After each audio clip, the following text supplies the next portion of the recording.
Pag sa'yo hindi pinalad, di katulad ng mga kilala mong higit sa akin. Oo tama, dahil di ako perpekto. Asahan mo naman ako'y marunong makontento. Di hahanap ng iba, wala nang hihigit sa'yo. Siguro ang hangad na lamang tumanda sa tabi mo. Ang pangarap ko'y ikaw hanggang sa kahuli-hulihan, makasamang bumuo ng tinatawag na tahanan. Makarami sa lahat-lahat, hindi lang sa kulitan. Sa ginhawa man o hirap, tanggap mo ang kapintasan ko sa buhay. Wala nang hihingin sa may kapal, isang biyaya na sa akin ang ikaw ang minahal.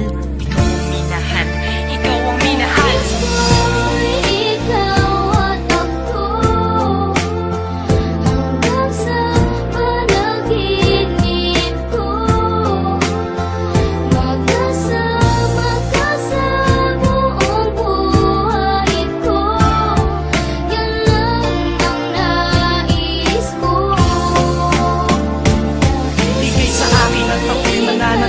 Sa'yo, sinunggaban ko na ang tsansa na masabi ko sa'yo. Salamat dahil sa pagmamahal mo na walang pagid. Sa araw-araw kahit di ka naghangad ng kapalit. Ang kagandahan mong loob na di makita ng mata. Higit sa yamang matuturing ko pag nakikita ka. Patuloy tayong mamumuhay ng maayos at sabay nahaharap sa mga uri ng problema. Magkahawak ng ama na kaagapay kahit pa sa pagtanda. Mga pangarap ko sa buhay sa'yo lang nagmumula. Ang mga titig ko at yakap ang patuloy magsasabi ng pagmamahal na lagi kong bigkas mula sa labi. Kung pwede lang pang habang buhay ka na makasama, yung ikaw lang at ako ang magkasalo sa ligaya. Panguna